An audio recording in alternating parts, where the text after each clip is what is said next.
Sri Sachidananda Sadguru Sainath Maharaj Ki Jai. Sri Sai SATCHARITRA, an insight. Episode 205. My humble prostrations at the lotus feet of our Sadguru Sai. By the divine grace of Sai, an attempt has been made to translate the gist of the divine discourse of Sri Ramanathan brother telecasted in Sai TV. This is purely done to share the glory of Sai and his divine teachings with more insight to the aspirants. Om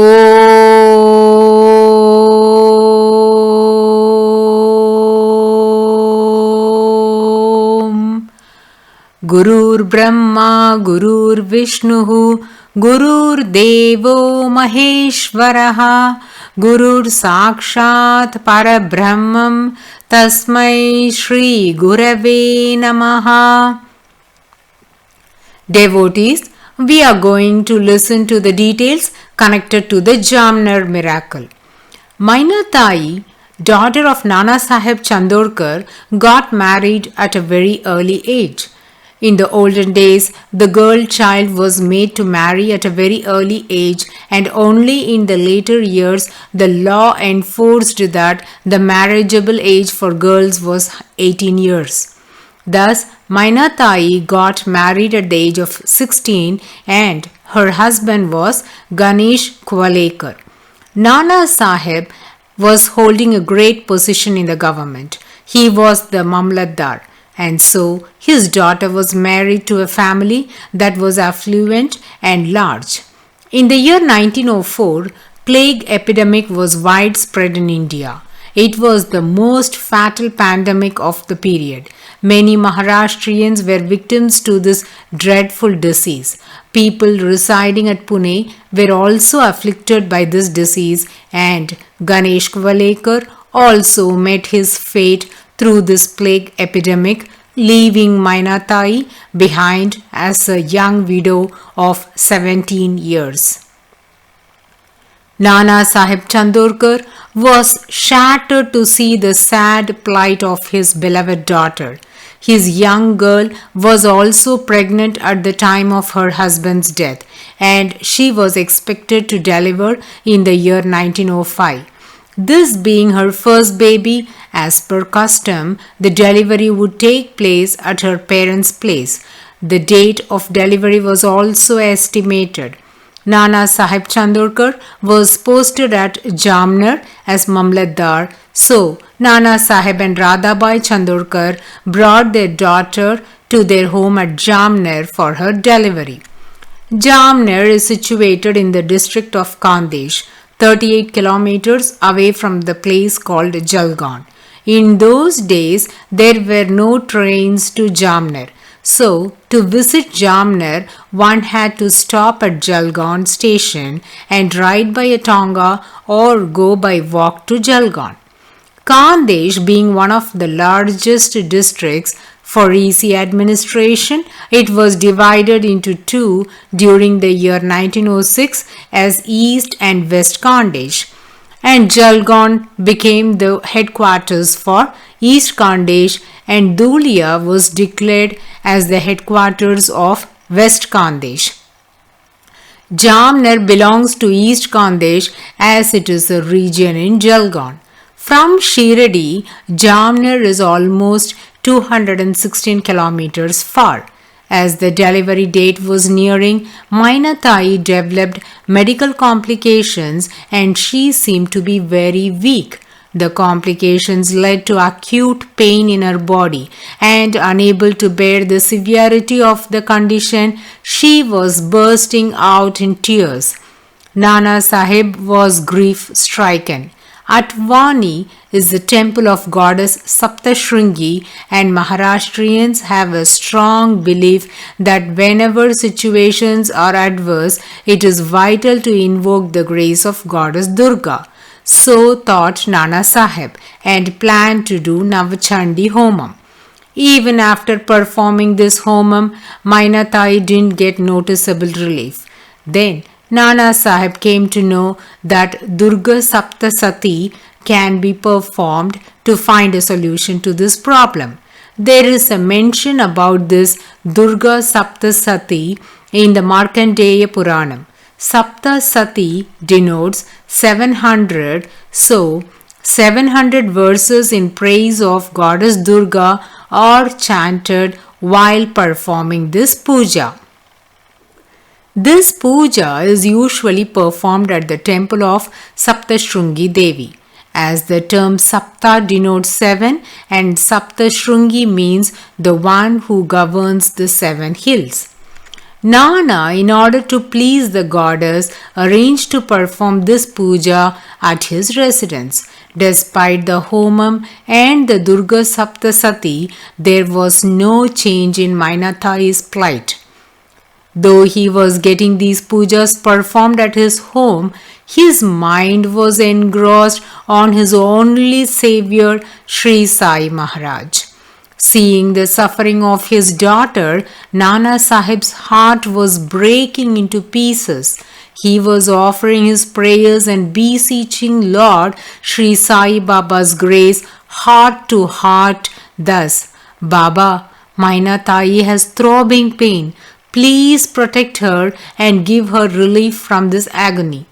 Nana Sahib was controlling his emotions and weeping in his heart. These prayers need not be heard by others, but it must reach Sri Sai.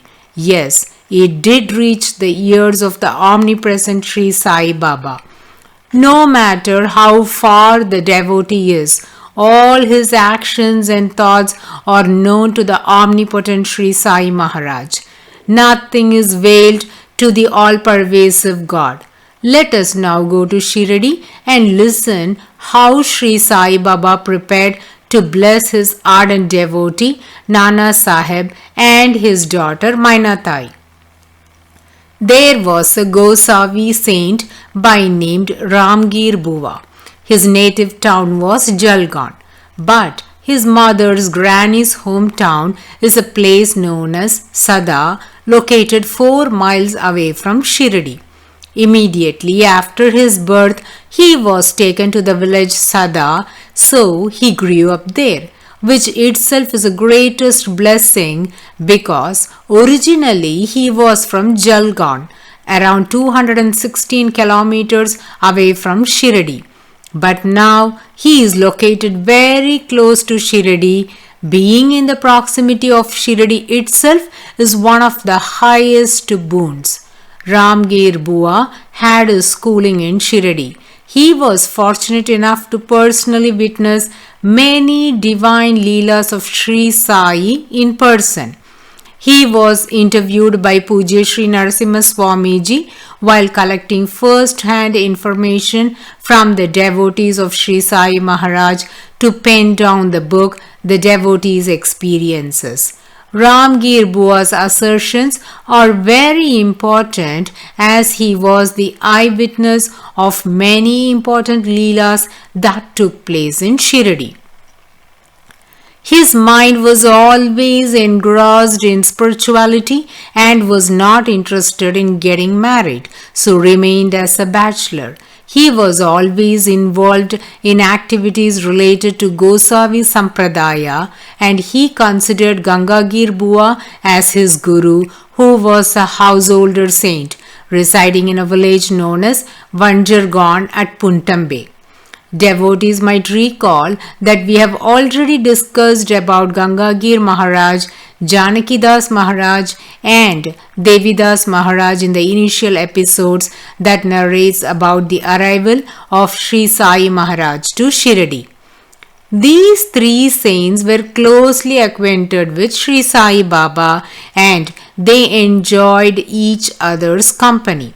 Thus, Ramgir Bua led a spiritual life engrossed in Gosavi tradition of life. He had listed down the leelas of Sri Sai Baba that he witnessed to Pujya Sri Narasimha Swamiji during the interview. Let me mention the most important leelas from that list, says Ramanathan brother. The first one is related to the arrival of Sri Sai Baba to Shirdi. Sri Sai Maharaj came with Chand Patil for the wedding of Amin Bai's son Hamid. We knew that the bride was niece of Chand Patil's wife and bridegroom Hamid was from Shirdi. The land surrounding Kandoba Mandir belonged to Amin Bai and in the later years it was given to Mahalsapati. These intrinsic details were provided by Ramgir Bua to Pujya Sri Narasimha Swamiji. Then Ramgir Bua has personally heard the Leela of Sri Sai Baba finding the mare for Chand Patil as narrated by him. Let us now ponder upon the reason that brought change in the dress code of Sri Sai Baba. Once there was difference of opinion between Sri Sai Baba and Mohidin Tamboli, because of which they ended up in a wrestling contest. This Mohidin Tamboli was a betel leaves seller. In Sri Sai SATCHARITRA, Hemat Panji has recorded that Sri Sai Baba lost the contest, hence he gave up the attire that he had been wearing until then. We also got some additional information in this regard from Ramgir Bua.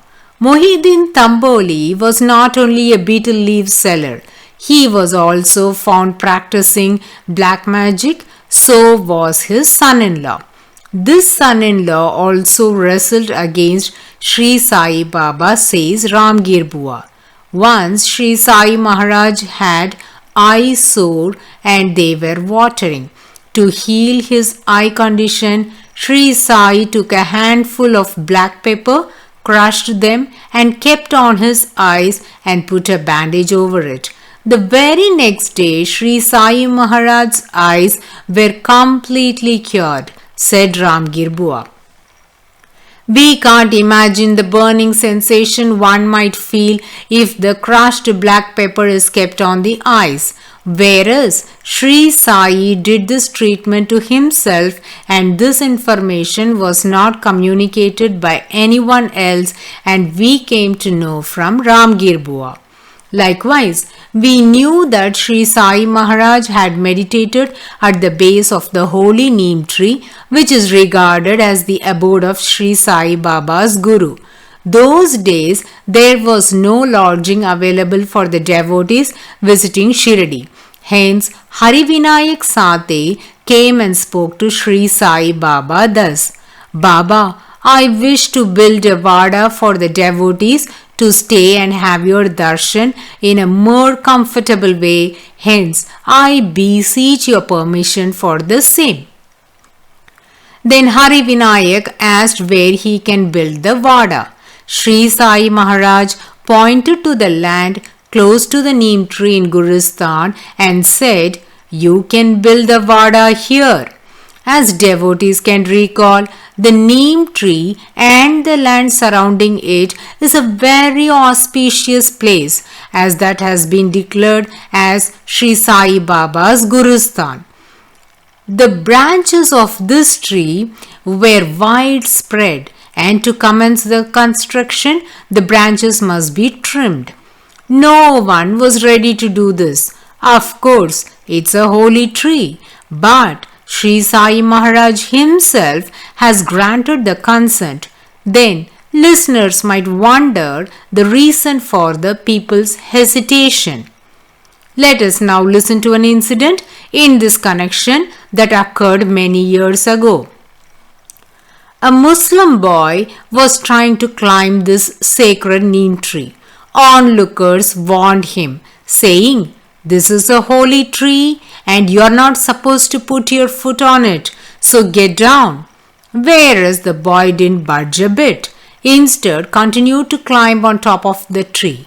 At that juncture, omniscient Sri Sai Maharaj was seated in Dwarakamai and joining his palms showed the shape of a conch shell and made the sound as though it is being blown and screamed out loud, Mulla Jor Maris, which means the boy will fall and death is inevitable. That very moment, the boy fell on the ground and died. This incident got etched in the hearts of every Shirdi resident. That's the reason why, even though Sri Sai Maharaj asserted that the neem tree can be trimmed and the construction of Satevada can begin there, people were hesitating to cut the branches. Knowing this, Sri Sai Maharaj got enraged and came to that spot, took a sword and began to cut the branches with his own hands, saying, "In the stomach of a pregnant woman, if the umbilical cord gets entangled, then there is no harm in cutting it off in order to save the life." What an astounding pronouncement by Sri Sai Maharaj. This gives an understanding that this holy neem tree was regarded as mother by Sri Sai Baba. This wonderful Leela was witnessed by Ramgir Bua and shared with Pujya Sri Narasimha Swamiji. The next one is connected to Bhagchand Marwari. We have listened to the various Leelas that depicted Sri Sai Maharaj's control over the 5 elements, and in that context, we have also discussed about Bhagchand Marwari. Let's heed to it as narrated by Ramgir Bua. In Bhagchand Marwari's field, there was also a grain storehouse. The villagers had the practice of storing the grains in bulk at one place. So, as soon as they are done with the harvest, they would bring the produce and pile it up individually in the storeroom. First, the hay in Bhagchand's field was on fire. At that very moment, Bhagchand was in Dwarakamai. Sri Sai Maharaj alerted Bhagchand Marwari. "Look, there is smoke and the grains in your storehouse are on fire. Go and save them." This happened at noon and it was extremely hot. Bhagchand ran towards his storehouse.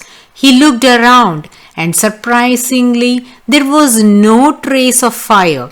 So he returned to Dwarakamai and said, "Baba, why did you chase me for no reason? There is no fire anywhere." Sri Sai Maharaj said, "Bhagya, look there. Can't you see the smoke? Your storehouse is taken by fire. Go, run and save it." This time also Bhagchand ran towards his field. Now, to his astonishment, the storehouse was on fire. He came running back to the field and pleaded to Sri Sai Maharaj, "Baba, it's not just my grains that are getting destroyed by fire. Everyone's grains will be turned to ashes. So please save them." Thus he pleaded at Dwarakamai. Hearing the plea of Bhagchand, Sri Sai Baba went to the field and poured some water around the place where the grains were getting burned and commanded to the fire, "The grains inside this ring of water should only get burnt." Lo, wonder of wonders, as decreed by Sri Sai Maharaj, only that portion of the grains were turned to ashes and the rest of them were saved. Ramgir Bua has witnessed this divine sport of Sri Sai Maharaj. All the above Leelas were witnessed by Ramgir Bua, but Jamner miracle was personally experienced by him, and he also played a vital role in the divine sport of Sri Sai Maharaj. We shall heed to that incredible Leela in the coming episode. Bow to Sri Sai, peace be to all. Om